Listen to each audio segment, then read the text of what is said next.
Este é o dia que o Senhor fez, regozijemo-nos e alegremo-nos nele. Amém.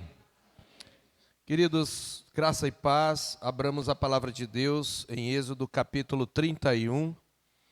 Estamos expondo este livro e temos procurado seguir uma sequência, embora alguns aspectos do texto aqui do livro da aliança, da lei do Senhor, nos motive a, às vezes, mudar um pouquinho a ordem. Mas nós gostaríamos de propor a leitura de Êxodo 31, do versículo 12 ao 18.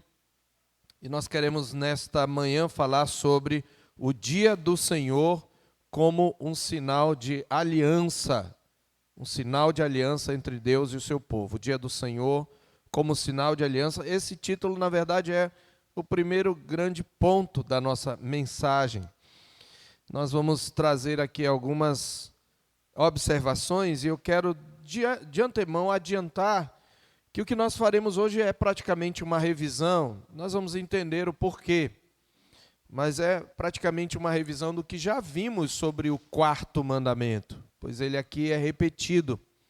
Diz assim a palavra do Senhor: Disse mais o Senhor a Moisés: Tu, pois, falarás aos filhos de Israel e lhes dirás: Certamente guardareis os meus sábados, pois é sinal entre mim e vós nas vossas gerações, para que saibais que eu sou o Senhor que vos santifica. Portanto, guardareis o sábado, porque é santo para vós outros. Aquele que o profanar morrerá, pois qualquer que nele fizer alguma obra será eliminado do meio do seu povo. 6 dias se trabalhará, porém o 7º dia é o sábado do repouso solene, santo ao Senhor. Qualquer que no dia de sábado fizer alguma obra, morrerá. Pelo que os filhos de Israel guardarão o sábado, celebrando-o por aliança perpétua nas suas gerações. Entre mim e os filhos de Israel é sinal para sempre, porque em 6 dias fez o Senhor os céus e a terra, e ao 7º dia descansou e tomou alento. E tendo acabado de falar com ele no monte Sinai, deu a Moisés as 2 tábuas do testemunho, tábuas de pedra, escritas pelo dedo de Deus. Amém. Nosso irmão Daniel já orou pela mensagem. E, meus irmãos, é interessante notar que o 4º mandamento é um dos mais enfatizados no Antigo Testamento. Isso não deveria ser desprezado. Somente aqui em Êxodo ele foi mencionado antes mesmo da entrega da lei. Lá em Êxodo 16, de 22 a 30, nós expusemos uma mensagem sobre esse texto. No episódio do recolhimento do maná, quando o povo demonstrou sua falta de fé em Deus, e ele mostrou essa incredulidade ao não guardar o dia do Senhor, porque eles deveriam no 6º dia recolher 2 porções do maná, para que no 7º não saísse a colher, pois eles não encontrariam, mas alguns teimosamente foram e fizeram isto, desobedecendo a Deus. Após ser claramente ordenado entre os 10 mandamentos, como o 4º deles em Êxodo 20, versos 8 a 11, esse mandamento ocorreu novamente no capítulo 23, verso 12. Agora nós temos aqui a 4ª ocorrência em nosso texto desse mandamento. E ainda teremos mais uma referência no capítulo 35, versos 1 a 3. Serão, portanto, 5 ocorrências somente no livro de Êxodo. Meus irmãos, isto claramente nos mostra a importância desse mandamento para Deus. Quando nós consideramos ainda as inúmeras menções ao dia de descanso em todo o Antigo Testamento, nós verificamos o seu lugar central entre as ordenanças do Senhor ao seu povo. Convém nós lembrarmos, entre outras verdades, entre outros fatos, que a não observância desse mandamento foi uma das razões pelas quais o povo foi para o cativeiro. Isso está em 2 Crônicas 36, 21. Inclusive lá diz que eles ficariam 70 anos para que a terra descansasse dos seus sábados, que ela não descansou. Pois sábado não se referia ao dia que chamamos sábado simplesmente. Devemos lembrar que quando a Bíblia fala sábado, o judeu ouvia a palavra descanso, porque essa é a palavra. E por causa da influência judaico-cristã, o sétimo dia, não tem o nome de sétima-feira, mas tem o nome de sábado. Então, não deixe que a sua mente lhe faça uma pegadinha, tá? Sábado aqui é descanso. Lembrando que havia ano sabático e havia dias que não eram no sétimo dia, que eram sábado. Por exemplo, o Pentecostes, o primeiro dia posterior ao sétimo sábado, nesse dia era chamado descanso, por sinal, num domingo, tá? No 50º dia. Então, sábado aqui tem a ver com descanso. E no Velho Testamento, esse descanso era observado semanalmente no sétimo dia. E já sabemos que, a partir do Novo Testamento, esse mesmo mandamento é observado no dia de hoje, no primeiro dia. O ponto é que esse mandamento, ele é de suma importância. E quando o povo de Deus, sempre que quebrava aliança, esse normalmente era um dos primeiros mandamentos que se quebrava. Precisamos relembrar, então, meus irmãos, como eu falei, é uma revisão. E a gente sempre fica, como pregador, muito incomodado quando tem que repetir certas coisas. Às vezes até tenta falar de outro modo. Mas eu parei para pensar que Deus repete as mesmas palavras várias vezes. E por que ele faz isso? Porque ele sabe da nossa tendência a esquecer. Então vocês vão ouvir várias verdades que vocês já ouviram, mas se você quiser fazer um estudo detalhado e entender o princípio do dia do Senhor, o princípio do sábado, aplicado ao Novo Testamento, existem aí pelo menos 4 mensagens anteriores, certo? Só no quarto mandamento nós pregamos 3 mensagens, e tem mais uma baseada no capítulo 16, e é muito importante, se você quiser entender a compreensão bíblico-reformada do sábado, você revisar essas mensagens que já estão lá no YouTube. Mas eu quero revisar algumas verdades que nós já aprendemos até aqui. Primeiro, nós já sabemos que o sábado ou dia de descanso é uma ordenança da criação, portanto é anterior à lei de Moisés. Lá em Gênesis 2, 2 e 3 está escrito que, havendo Deus terminado no dia 7º a sua obra que fizera, descansou nesse dia de toda a sua obra que tinha feito, e Deus fez 2 coisas em relação a esse dia. Diz a Bíblia que abençoou Deus esse 7º dia, e em segundo lugar ele o santificou, e essa ideia, lembra que santificação tem a ver com separação, ele o abençoou e ele o santificou, ou seja, há uma bênção especial nesse dia, porque nele descansou de toda a obra que como Criador fizera. Então Deus preparou e entrou ele mesmo no seu descanso, que também haveria de ser usufruído pelo ser humano, como um dia abençoado e separado para celebrar a consumação da obra criadora de Deus e como um modelo de trabalho e descanso para toda a criação. Esse é o modelo de trabalho e descanso. Trabalha-se 6 dias, trabalham-se 6 dias e descansa-se um dia. Nós já vimos que o homem, por causa da queda, não permaneceu no descanso. Quando ele caiu, ele foi expulso da presença de Deus e o descanso se tornou inacessível a ele. E esse mandamento estabelecido pelo Senhor é uma chamada, meus irmãos, para retornar ao descanso na presença do Senhor. Nós também sabemos que, neste sentido, o sábado é uma dádiva do Senhor aos filhos dos homens e especialmente ao seu povo. Em Êxodo 16, entre os versos 22 a 30, acho que no verso 29, o Senhor diz: considerai que o Senhor vos deu o sábado. Ele é uma dádiva. Aprendemos ainda que o sábado é um dia de descanso, de quietude e de renovo, de refrigério. Em Êxodo 23, 12, várias palavras são usadas que apontam para isso.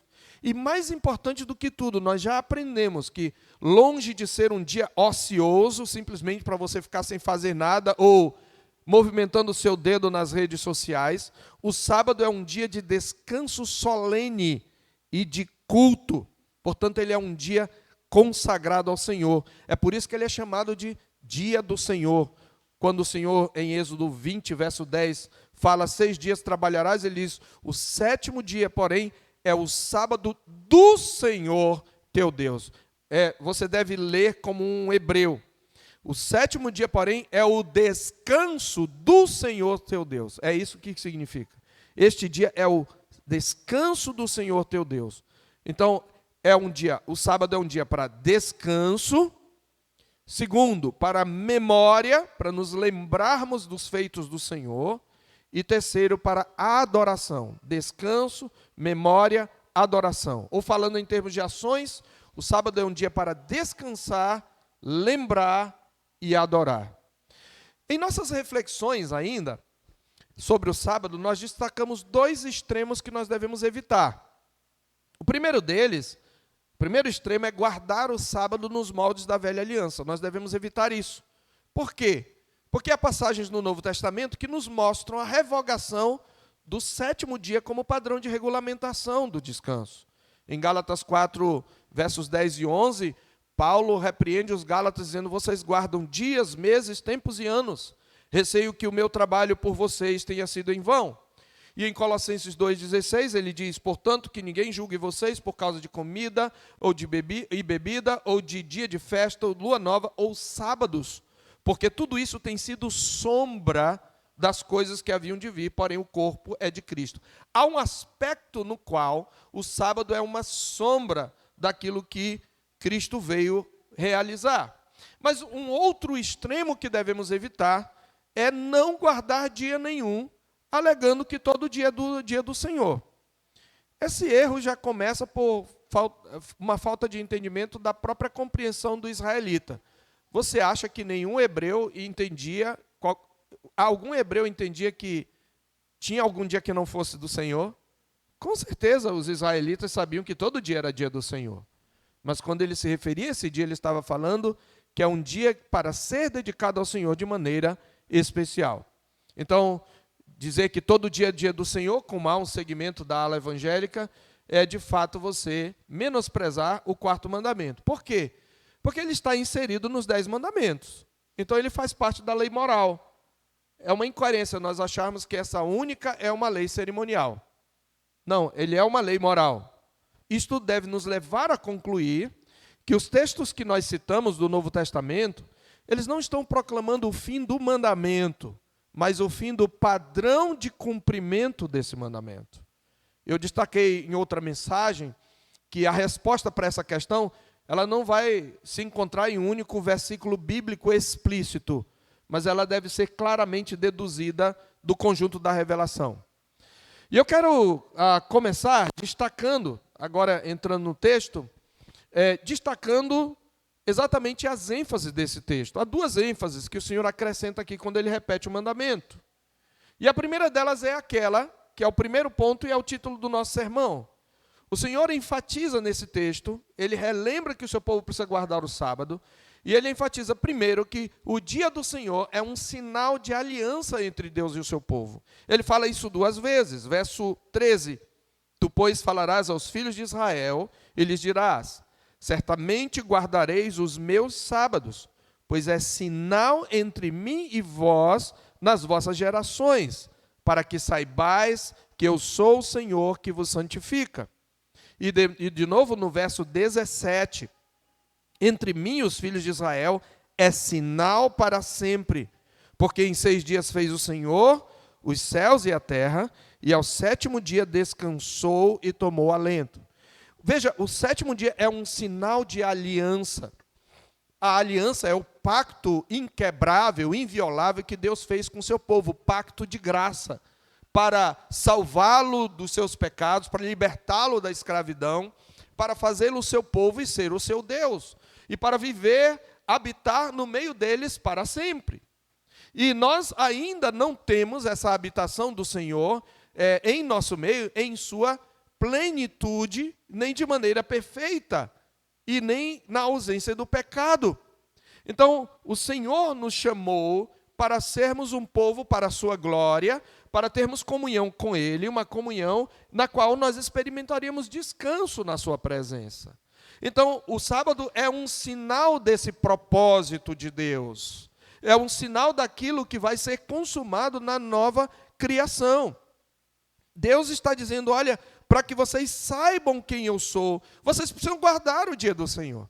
Porque é nesse dia que vocês lembram quem eu sou. É nesses dias que vocês relembram, é nesse dia que vocês relembram a história da redenção. Vocês repetem o Evangelho. E é nesse dia que vocês renovam o seu compromisso comigo, para vocês lembrarem que eu os santifico. Então é um sinal entre mim e vós. A interpretação dispensacionalista, que é diferente, distinta da nossa, ela vai dizer que o sábado era um sinal apenas entre Deus e Israel. Mas isso parte de um pressuposto errado, equivocado, de que Israel e a igreja são dois povos diferentes. Não são. Nós seguimos a linha de interpretação aliancista, onde Israel e a igreja são o mesmo povo, vivendo em duas dispensações e não 7. Uma dispensação onde você tem a lei cerimonial, onde o mesmo evangelho da graça é pregado através dos ritos cerimoniais, e uma dispensação chamada nova dispensação, onde tudo aquilo que era sombra é revelado em Cristo Jesus. Então, o sábado, ou o dia do descanso, ou o dia do Senhor, é um sinal de aliança entre Deus e Ele, entre Deus e nós. É um dia para lembrarmos que nós somos dele e Ele é nosso. Então, ele é um sinal de aliança. E neste sentido, meus irmãos, o sábado é um modelo pactual para a própria história da redenção. Nós já temos mostrado aqui a exaustão, que o sábado aponta tanto para o passado, para a criação do mundo, para o Éden, para o descanso perdido, e para a redenção de Israel também do Egito, como ele aponta para o futuro, para aquele dia quando nós, como povo de Deus, entraremos no descanso eterno. Nós já vimos aqui, inclusive o pastor Márcio Alonso expôs isto, quando ele falou do tabernáculo, os paralelos que existem entre o Éden, o tabernáculo, o templo, né? Tudo isso mostra as próprias joias ou pedras preciosas que havia no tabernáculo, lembravam o Éden. A pedra de ônix, que é mencionada, por exemplo, o ouro, que é mencionado. Então, vários paralelos estabelecem e levam o povo a pensar. E o próprio Deus diz, o Senhor descansou no 7º dia. Ele fez em 6 dias o céu, a terra, o mar e tudo que neles há, e descansou no 7º dia. Convém ainda ressaltar que, quando o Senhor criou o homem, ele cria o homem no fim do 6º dia. E é interessante que, quando o homem acorda, ele acorda já no raiar do 7º dia. Mas para o homem é o primeiro dia. É o primeiro dia da criação. É o dia quando ele contempla, Deus o convida para contemplar a obra e ele desfruta disso. Nós vimos isto muito bem explicado pelo reverendo Dario Cardoso na Conferência da Fé Reformada. Quem não foi, perdeu. Naquele dia, quando ele pregou sobre esse texto do Gênesis 1, eu realmente vibrei e me regozijei no Senhor. E as mensagens estão no nosso canal no YouTube, e você pode acessá-las lá, pode acessar a mensagem do reverendo Dario Cardoso. Então, o sábado ele é um dia para a gente celebrar a história da redenção, desde o Éden até a consumação. Nós sabemos que, conforme o autor de Hebreus, lá em Hebreus 4, que o descanso concedido por meio de Josué não foi o cumprimento perfeito e final da promessa de Deus, conforme está escrito em Hebreus 4, versos 8 e 9. Lembrando que no verso 9, Paulo, ele diz assim, ora, se Josué houvesse dado um descanso, ele não falaria de um outro dia, porque posterior a Josué, no Salmo 95, o Senhor diz, não entrarão no meu descanso. E ele diz no verso 9, resta, portanto, um repouso para o sábado de Deus, para o povo de Deus. E devo lembrar que no verso 9, a palavra repouso traduz o termo grego sabatismos. Então o autor está declarando, resta um sábado para o povo de Deus. E no verso 10 ele diz, porque aquele que entrou no seu próprio descanso, a sua tradução tem um problema aí, porque ela diz aquele que entrou no descanso de Deus, mas o texto original não tem a palavra Deus. No grego está aquele que entrou no seu próprio descanso, ele mesmo descansou de suas obras como Deus das suas. Então, quem foi aquele que entrou no seu próprio descanso? Em todo o texto de Hebreus, o descanso sempre é atrelado a Deus, é o descanso de Deus. Quem é esse que entrou no seu descanso? Foi exatamente o Senhor Jesus. Ele descansou da obra da redenção, da obra da nova criação, quando ele ressuscitou. Portanto, ao mesmo tempo em que nós não celebramos mais o descanso nos moldes da velha aliança, nós continuamos tendo um dia memorial, o primeiro dia da semana, o dia em que ressuscitou o nosso Senhor. Como argumenta John Owen, que eu já citei no passado, ao longo da história da salvação, a igreja tem experimentado, segundo John Owen, 3 diferentes tipos de descanso. E John Owen desenvolve bem esse tema. Primeiro, no Éden, na antiga aliança com Canaã, servindo de tipo do descanso do Evangelho na nova aliança sob o Evangelho. Assim o autor conclui. Então você tem, ao longo da história da salvação, no Éden. Segundo, na antiga aliança com Canaã. E no terceiro, sob o Evangelho. Então o autor ele conclui que com a sua ressurreição, Cristo entrou no seu descanso. Ele cessou o seu trabalho e o alicerce da nova criação, lançado e aperfeiçoado com a sua obra redentora. E quais foram os eventos que marcaram esse cumprimento da redenção? Foram a ressurreição e o Pentecostes, que não, por coincidência, ocorreram no primeiro dia da semana. Eles trouxeram o cumprimento das promessas messiânicas da nova era de salvação. Por isso, a ressurreição e o Pentecostes, lembra que o Pentecostes acontecia no dia posterior, no dia seguinte ao 7º sábado, portanto, num domingo. Foi num domingo que o Espírito Santo desceu sobre a igreja. É por isso que os evangelistas, nós já falamos isso também, argumentando, que eles se referem ao domingo, no dia da ressurreição, em Mateus 28:1, por exemplo, e, na verdade, todos os outros evangelhos, eles usam uma expressão no texto original, cuja tradução literal seria no dia 1 dos sábados, ou no dia 1 do sábado. A igreja nascente, por causa de estar num período de transição, no qual ela precisava, antes de tudo, se desvencilhar do judaísmo, com suas leis cerimoniais, ela precisou aplicar essa perspectiva progressivamente. E essa é a razão, meus irmãos, pela qual não encontramos mandamentos explícitos quanto à guarda do domingo. Tendo em mente, portanto, que o sábado, nas Escrituras, é relacionado tanto com a criação, como com a redenção, e considerando que a ressurreição de Jesus Cristo, como foi a consumadora do programa criativo e redentivo de Deus, o sábado para nós, ele vai adquirir uma nova perspectiva com esse evento redentor, que é da ressurreição e do Pentecostes.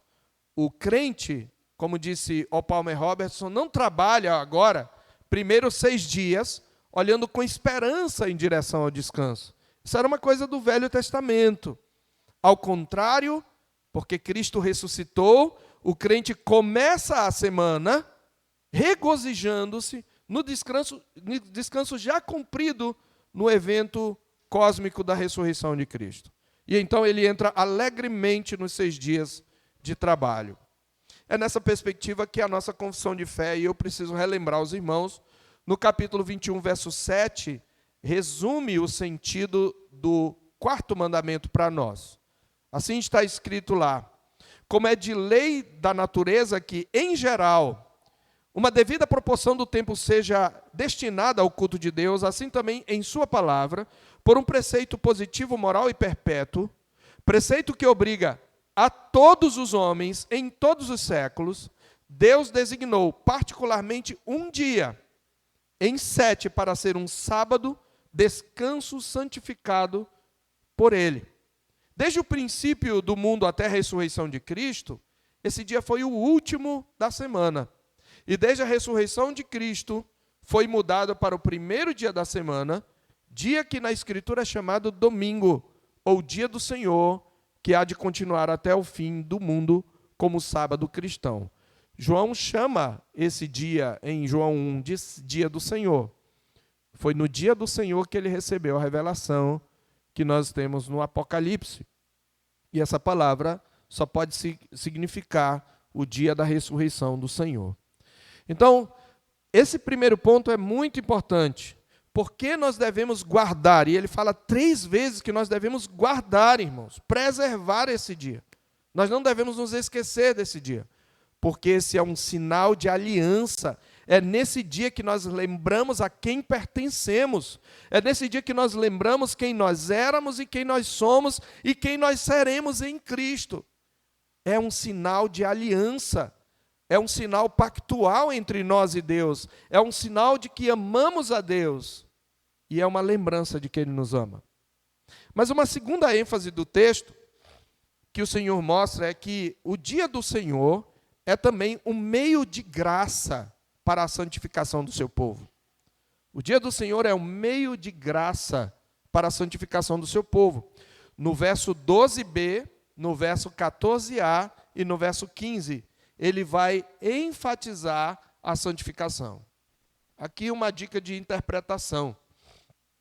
Sempre que um termo é repetido várias vezes num determinado trecho, ele deve ser considerado um termo-chave, uma palavra-chave ou uma frase-chave.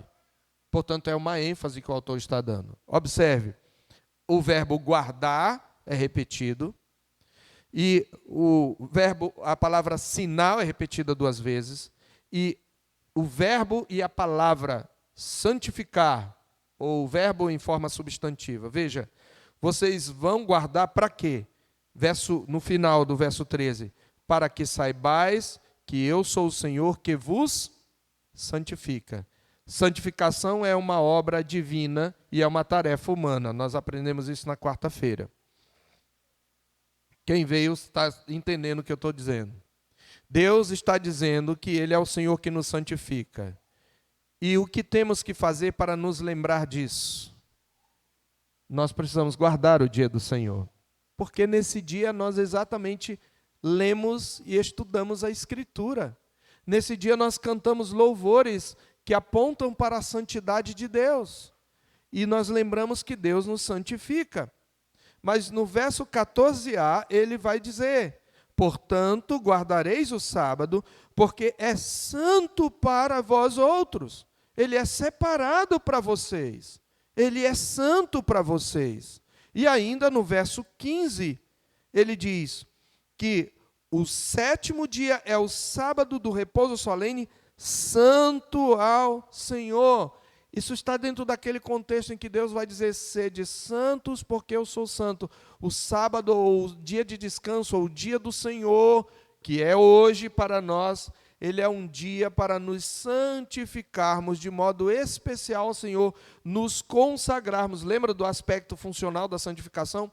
Nos consagrarmos para o serviço divino.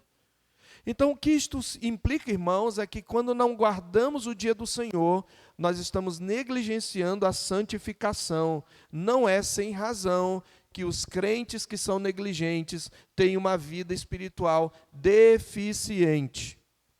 É possível você vir e frequentar a igreja no dia do Senhor e ficar longe de Deus, ter uma vida deficiente, porque você pode fazer isso mecanicamente. Mas preste atenção, não é possível você ter uma vida cristã saudável sem guardar o dia do Senhor. Porque o Senhor está dizendo: para que você saiba que eu te santifico. O dia do Senhor é um meio de graça, é um meio de preservação, é um meio de santificação. Nós somos santificados através dos louvores que cantamos, da palavra que ouvimos, das orações que fazemos. Em tudo isso Deus opera a nossa santificação. Irmãos, eu quero partir para a aplicação, de novo revisando alguns pontos, e talvez eu me detenha um pouco mais aqui. O que é que nós somos, afinal, ordenados a fazer, pastor, no dia do Senhor? E eu preciso relembrar, porque ainda hoje tem muito crente negligente com o dia do Senhor, e que não tem noção, a noção que deveria ter, às vezes tem até uma visão legalista. Mas a visão que nós precisamos ter é o que a Bíblia diz. Primeiro, em todas as ocorrências do dia do Senhor, especialmente o mandamento, nós somos ordenados a lembrar, a guardar e a consagrar esse dia. Lembrar, isso é, o que é lembrar? Você tem que passar a semana toda lembrando que tem um dia especial. E você tem que organizar a sua semana tendo em mente, principalmente, esse dia especial. Não é assim que você faz quando você tem um dia especial para o casamento. Ontem tivemos o casamento de uma irmã lá na segunda igreja, uma irmã muito querida, nossa irmã Suzane. E nós resolvemos almoçar fora e encontramos no restaurante 3 moças de lá. Pareciam 3 princesas no dia do próprio casamento. Eu falei, nossa, mas vocês estão bonitas demais. Ah, hoje é o casamento da nossa amiga, da nossa irmã. Ah, agora entendi, porque estão deslumbrantes as 3. Então, elas já estavam almoçando maquiadas. É um momento especial. E o que é que você vai fazer? Eu vou fazer de tudo para não manchar essa maquiagem. Não toque em mim, marido, não me beija. Eu já estou maquiada até o casamento. Não é isso? Quando você tem qualquer evento especial, você se prepara, você passa a sua semana em função daquele evento. A pergunta que devemos fazer é, qual é o dia mais especial da semana?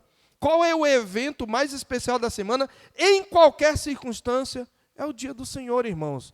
Lembrar significa, tenha em mente.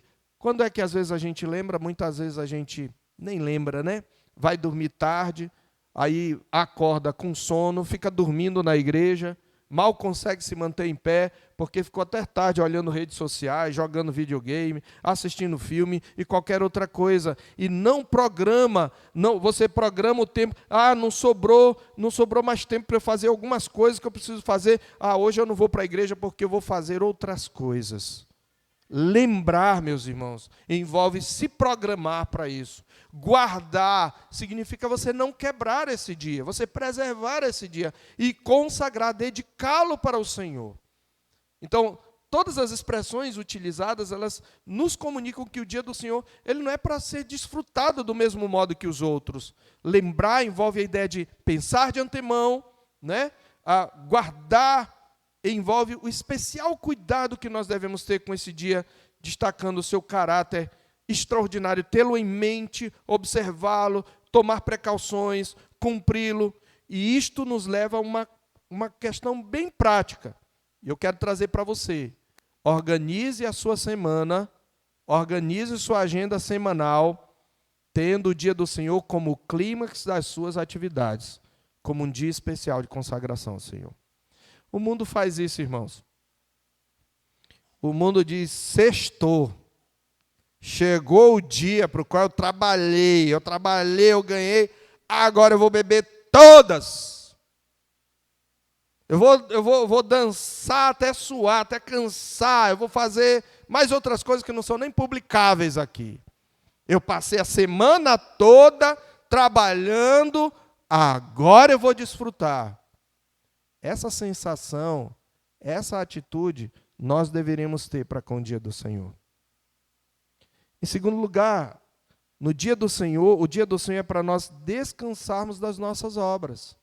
Então, lembrar, guardar e consagrar. Descansar das nossas obras. Isso envolve fazer uma pausa. A palavra Shabat significa isso, pausa. Uma pausa nas suas atividades rotineiras. Aquietar-se das suas preocupações diárias, revigorar-se das suas fadigas. É isto que significa. Não quer dizer ociosidade, não quer dizer você perder. O que é que eu faço durante toda a semana que eu devo parar? Primeira coisa é o seu trabalho. Isso inclui estudo, certo? Até mesmo diversões que você tem. Porque esse é um dia para você se deleitar no Senhor. Terceiro, eu sou chamado a celebrar os feitos do Senhor. É isso que significa lembrar.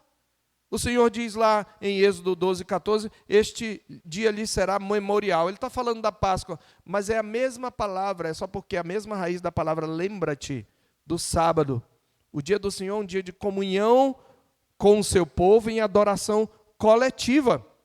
Por isso que a resposta à pergunta 60 do breve catecismo diz: deve-se santificar o domingo como um santo repouso por todo aquele dia, mesmo das ocupações e recreações temporais que são permitidas nos outros dias, empregando todo o tempo em exercícios públicos e particulares de adoração a Deus, exceto o tempo preciso para as obras de pura necessidade e misericórdia. O que é misericórdia? O irmão está doente, eu preciso assisti-lo. Houve irmãos aqui que no dia do Senhor foram ajudar outros irmãos, né? Quando a nossa irmã Kelly estava no hospital, teve alguns domingos, pelo menos um domingo, que a Wanda foi. Mas pergunte para a Wanda o que ela fez lá.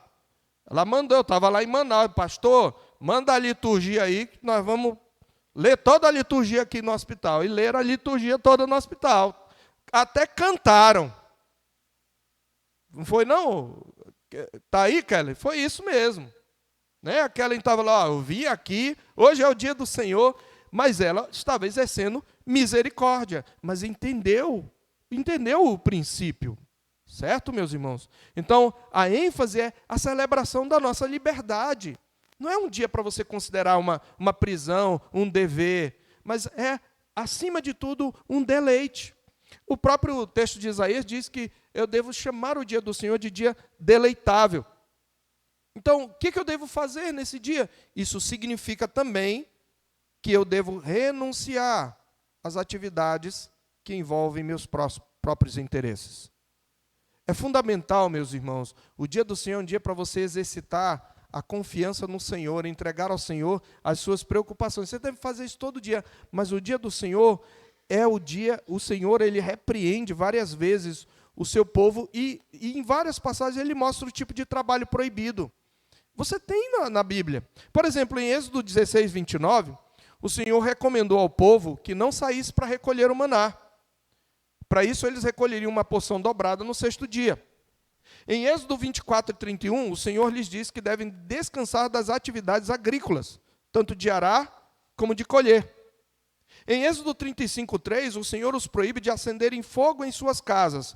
Por óbvio, irmãos, calma, não tinha fogão a gás naquele tempo.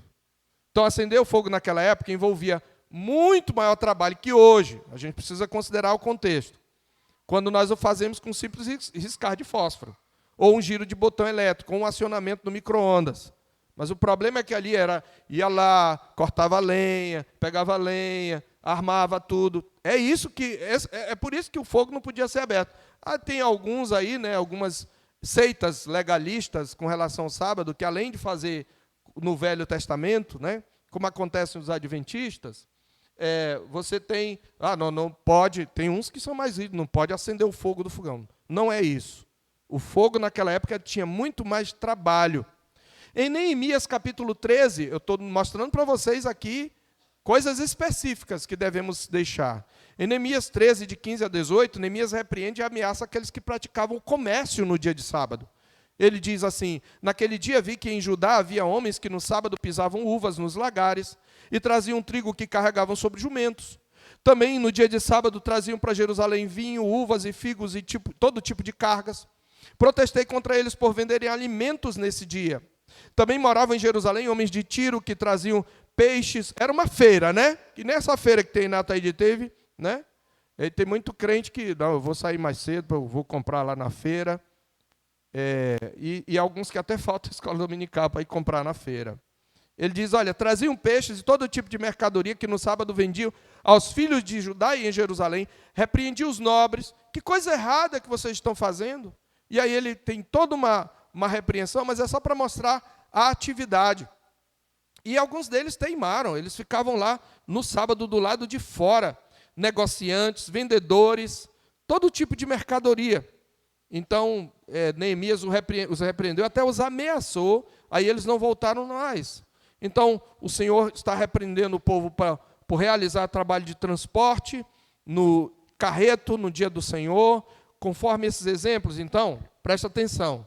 nós devemos cessar todo o trabalho que seja extrativista, agrícola, comercial, doméstico ou de serviços. Sabemos, meus irmãos, que existem serviços essenciais.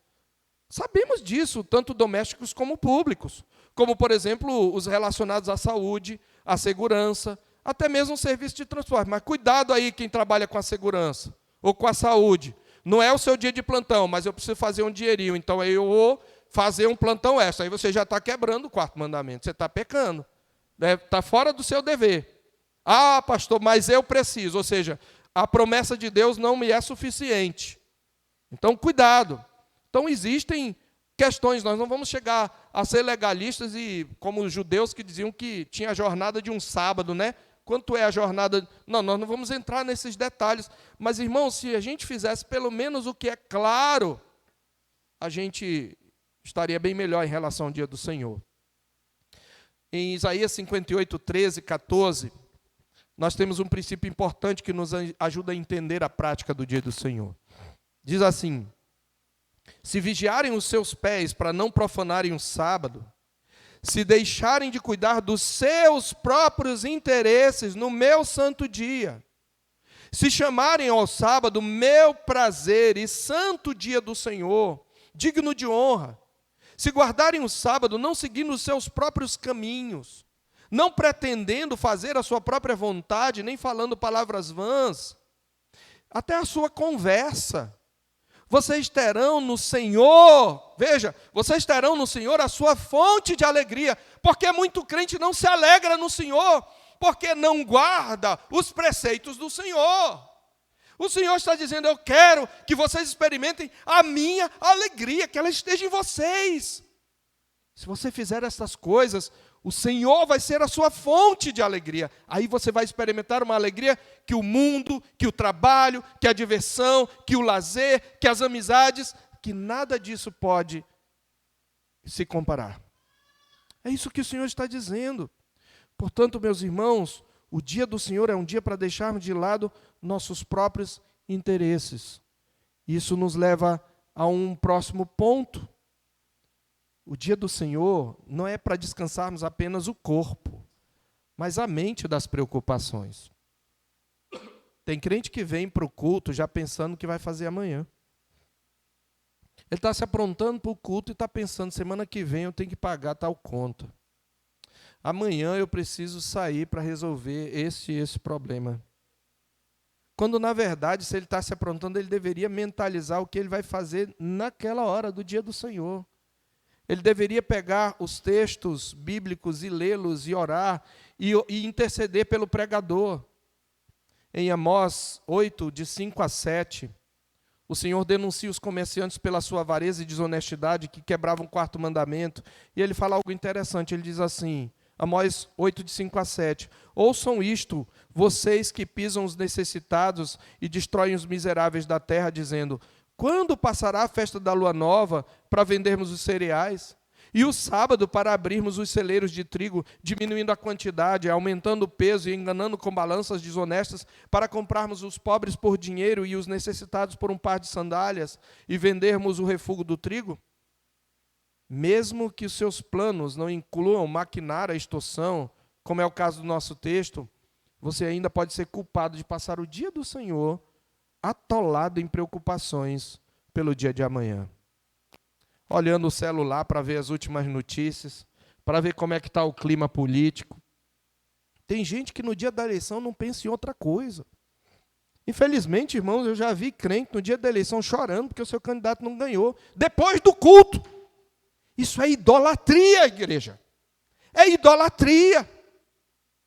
Nós precisamos lembrar que o nosso primeiro amor é o Senhor. E esse dia é um dia emblemático para nós reforçarmos isto. É claro, e eu termino por aqui, que o dia do Senhor envolve fazer o bem, envolve salvar a vida, envolve exercer misericórdia. Se alguém está precisando, furou um pneu, teve um problema, ficou doente, precisa que você leve ao hospital, precisa que você compre um remédio porque a pessoa está passando mal. Claro que você, no dia do Senhor, o Senhor Jesus ensinou isso curando no sábado, inclusive. Pode até fazer visita, até sair na praça e evangelizar neste dia.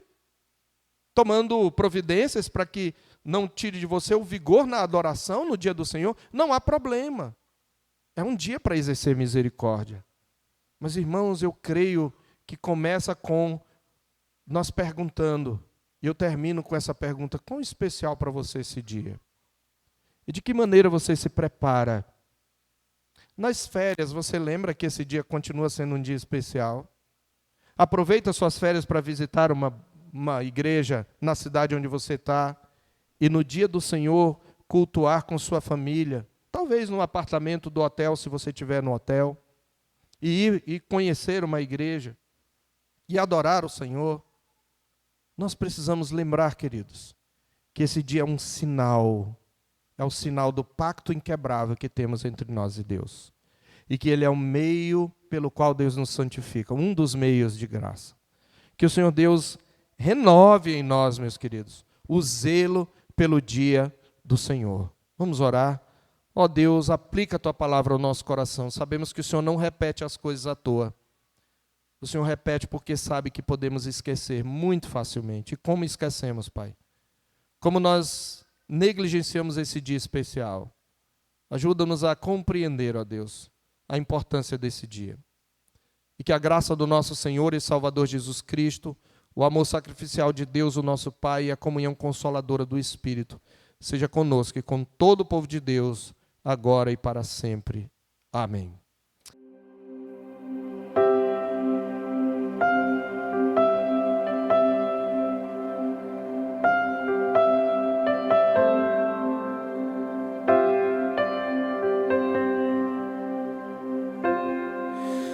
Tu és bem-vindo aqui.